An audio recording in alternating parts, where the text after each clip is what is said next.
Okay, hi everybody, Dr. Kauser again. This is the second video for this week to talk about the background to the Puritan colonies in New England to help give you some understanding of what's going on behind the Roger Williams book and maybe a bit of a deeper understanding of what's happening there. I'm going to attempt something almost impossible here. I'm going to try to give you about 1,600 years worth of the history of Christianity in about 15 or 20 minutes. So we'll see how this goes. So very briefly, first of all I want to talk about Christianity. After that I want to talk about the major changes in Christianity that came in the 1500s with the Protestant Reformation, and then I want to talk about Puritanism in particular, because where we're going here is who are these Puritans that are running most of the colonies in early New England, and that might help you think about how Roger Williams fits in or doesn't with the Puritan movement. So first of all, Christianity. Christianity arose, of course, out of ancient Judaism and the days of the Roman Empire, focused on the person of Jesus of Nazareth. Since Christianity is the most common religion in our own society, you probably have some degree of familiarity with it, either from practicing it or relatives or friends who do, or just hearing about it in the news. You may or may not be familiar with thinking about Christianity analytically, and think about how we might look at it as historians. I want to throw out, the way I see it, I would argue there are 6 principles that come in pairs which help us think about some of the major distinctives of Christianity and how it compares to other world religions or how it compares to its predecessor in Judaism. So 6 principles. I like to pair them in 3 sets. So first of all, Christianity is a monotheistic religion, as you're probably aware. Like Judaism, Christianity believes that there is only one God. Unlike Judaism, Christianity believes in what we might call a complex monotheism. That is to say, whereas Judaism or Islam simply say there is one God, period, the end, Christianity has a more complex set of ideas about God, describing God as a trinity, in which, although there is only one God, somehow within the Godhead, as Christians describe it, there are 3 persons who are in a state of eternal relationship with one another, and yet somehow being 3 distinct persons in the Godhead for Christians does not undermine the idea of them all composing, or actually they wouldn't like the word composing, but them all being one God at the same time. So there's a bit of a paradox there. One thing, by the way, that's characteristic of a lot of Christian thought is it tends to thrive on paradox and on inversions. If I teach a history of Christianity course and you take it sometime, I could talk about that at great length. But anyway, paradox and inversion very essential to Christianity. In the case of their monotheism, it's a complex monotheism with this idea of a trinity. Another principle of early Christianity, all Christianity, is that because it is monotheistic, it is also universalist. Okay, so these are our first 2 principles, monotheism and universalism. In pre-Christian religions, in the kinds of religions we might call pagan, although that's a word that Christians give it, not names that anybody takes for themselves. But in older traditional religions, different peoples have their different gods. There are different gods for different places. Everybody worships their own god. You've got yours, I've got mine, and that's the way things work. In Judaism and Christianity and Islam, all the major monotheistic religions, however, once you start saying there is only one God, then the next conclusion you're going to draw from that is that, therefore, my God is not just my God is the God of everything and everywhere. Right? The Christian God is not only a God of Christians, but as far as Christians are concerned, the Christian God is the God of everything. And that has strong implications for how Christians see the world. There is an assumption that those who do not worship the Christian God have something wrong with them. Their sins or their ignorance or something else is preventing them from worshiping the true God. And therefore, Christianity also becomes a missionary religion. Has a built-in tendency, not always consistent through its history, but generally structurally built into Christianity, is an assumption that Christianity ought to spread so that just as the Christian God is the God of the whole world needs to be told that so that they can all come and become Christians with those who are already Christians. So you get this missionary impulse being very central to Christianity as well as a consequence of its universalism. So our first pair of principles, monotheism, there is only one God, in Christianity's case that God existing as a trinity, and universalism, that God is the God of everything, almighty, all-powerful, not different gods for different people, but one God for everybody, which makes Christianity into a missionary religion as well. Okay, so that's one set of principles. Second set of principles. First of them, Biblicism. Okay, Christianity is a religion of the book. When you think about what makes a Christian, to some extent in all Christianity, the Bible, which is not just one book actually, but is a collection of various writings brought together in one sort of anthology. That set of texts is understood to be the Word of God, is understood to be the way that God speaks to the people, to the assembly, to the church, as it's called. And that's very essential because it means that the way Christianity operates is never purely a matter of tradition, never purely a matter of the way we've always done things. There is always a certain sense in which you look to the book to tell you the way things ought to be. And if you look at the way things actually are being done in your religion, and it doesn't line up with what you're being told in the book, that's a problem that you need to correct.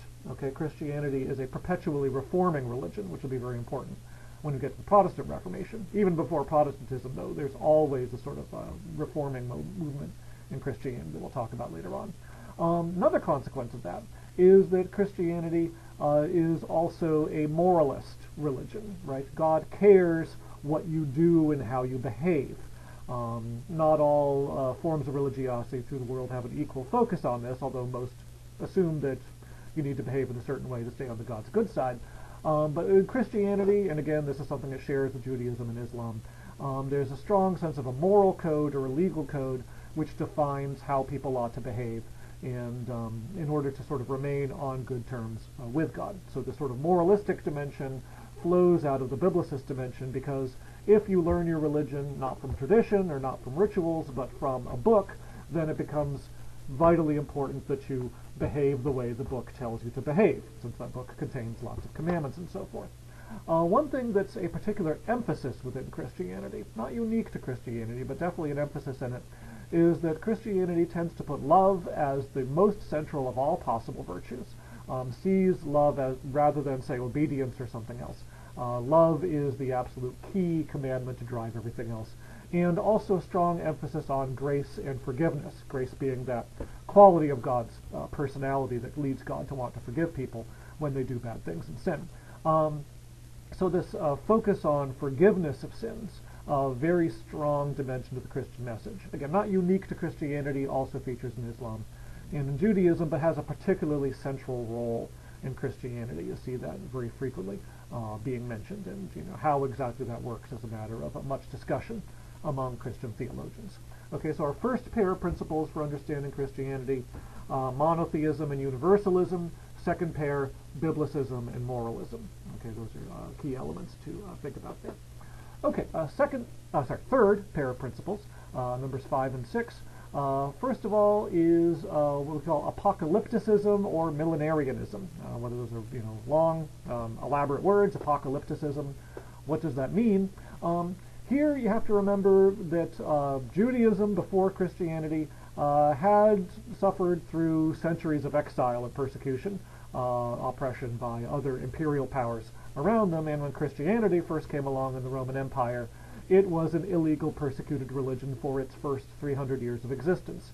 Now, if you believe that there's only one God, and this God is the all-powerful ruler of everything, and you believe that you are that God's true worshippers, and you are following the Word of God that's given you in the book and following the commandments, or at least seeking forgiveness when you don't, then it raises the question, why are all these other unbelievers and sinners running the world rather than you? Right? If God is all-powerful and you're the people who are doing what it takes to please God, why aren't you running the world? Why doesn't God put you in charge? Apocalypticism is the answer to that question. Apocalypticism is based on the Greek word for judgment, and it holds that what's going on in history is that temporarily God is holding off from punishing all the evildoers and unbelievers for their sins, and God is testing, perhaps sort of purging his believers by allowing them to be powerless and allowing them to be persecuted. But in the end, there is going to be a final judgment, and at that final judgment, all the accounts are going to be evened out. Right? The good people will get rewarded and vindicated, the bad people will get punished, and then you will enter into a millennium, into 1,000 years or an eternity, where God will rule on earth and everything will finally become the way that it ought to be. Okay, so this is Christian apocalypticism, this idea. of an end, judgment that everything is moving towards, and of course, therefore, in this world, people need to be doing what they can to get ready for that final judgment or live in a way that they're ready when that final judgment comes. Okay, so sort of an interpretation of history gets built into this Christian belief system. And then finally, the sixth principle, Messianism, the belief in a Messiah. The term Messiah comes from Judaism, from the Hebrew language. It means an anointed one, and it refers to back when the Israelites had a king of their own, and anointing, which means pouring oil over somebody's head, was the ritual that was used to mark out a king. There are various prophecies in the Hebrew scriptures, or what Christians call the Old Testament, making promises that the Lord's anointed, the Lord's Messiah, will rule forever. Now, obviously, by the time Christianity came along, the Jews no longer had a king. There no longer was an anointed one. So the tendency was to connect these pieces of the Bible talking about God's anointed one ruling forever, connect that to apocalypticism, and say when the final judgment comes, that will also mean the arrival of a divine king who's going to rule the world on God's behalf. Christianity, of course, points to Jesus Christ as that Messiah, as that anointed one, the deliverer, who introduces the end of the world. Now, in Christianity, it gets a little more complex than that, of course, because Christ was crucified and then disappeared. Christians say he was taken up into heaven. And so there's a belief in both Christ having come and established a final era of history when true believers can follow Christ. But then there's also going to be a second coming in which there'll be a really, really final judgment, or will be a judgment when Christ will come again and rule the world. Okay, so 6 principles of Christianity here: monotheism, universalism, biblicism, moralism, apocalypticism, messianism. Okay, this is sort of some things to get a hold on. Ideas that are generally shared one way or another by most branches of Christianity. Now, of course, Christianity has had a very long history, over 2,000 years now. There's lots of different branches and denominations and movements and so forth, which would be much too complicated to get into now. Okay, so that's dealing with Christianity in general. Let's move forward up to, well, let's actually move forward 300 years and talk about Christian history and a sort of a dilemma that enters into Christianity that I've already hinted at a little bit if you were paying attention. And the dilemma has to do with this. As I said, for its first 300 years, Christianity is a persecuted religion. It's illegal. The people who follow it tend to be the down and out in Roman society, or the outsiders. It has a lot of appeal for women, which may be surprising to modern people, but actually it did. Very much a women's religion in the ancient world. It was a religion for slaves. It was a religion for outsiders, people who were not empowered in Roman society. And because of all that, there was also a sense that it was a religion for the true believers, right? People who were not in this for the money, who were not in it for wealth and fame. You weren't going to get any of those things by being a Christian. It was a religion that brought together the down and out and the outsider, right? And the persecuted, very much so. Then, in the year 311, something very dramatic happened. After centuries of persecution, suddenly a Roman emperor, Constantine I, became a Christian, converted to this new religion, declared toleration. 70 years later, another emperor would effectively make Christianity the official religion of the empire and start trying to eliminate the alternatives. So you have this very rapid turnaround where all of a sudden Christianity goes from being this poor, impoverished, persecuted minority, and all of a sudden now it's going to be a powerful, favored minority, right? This new emperor starts inviting Christian leaders, the bishops, to court, and asking for their advice and giving them gifts and giving them wealth and land and buildings and all sorts of amazing stuff. And of course you get more and more people starting to flow into Christianity now. It's a lot easier to become a Christian if you're not going to get persecuted for it anymore. So Christianity very suddenly, and I want to really focus on that suddenness, very rapidly goes from being a religion of the outsider and the true believer to being a religion of power and authority. Okay, that's a very sudden transition. And that transition also connects in with that Christian universalism I was talking about, where people start saying, okay, rather than just saying, how do we run these little pockets of persecuted churches, these little minorities in this, vast surrounding unbelieving society, how do we missionize the whole society? How do we bring everybody in, right? That creates a kind of split personality for Christianity. It had a long, formative early period, okay, the period of the martyrs, a period where Christianity was something for the few, for the true believer, for those who are willing to be persecuted for their faith and were really very hardcore about their religion.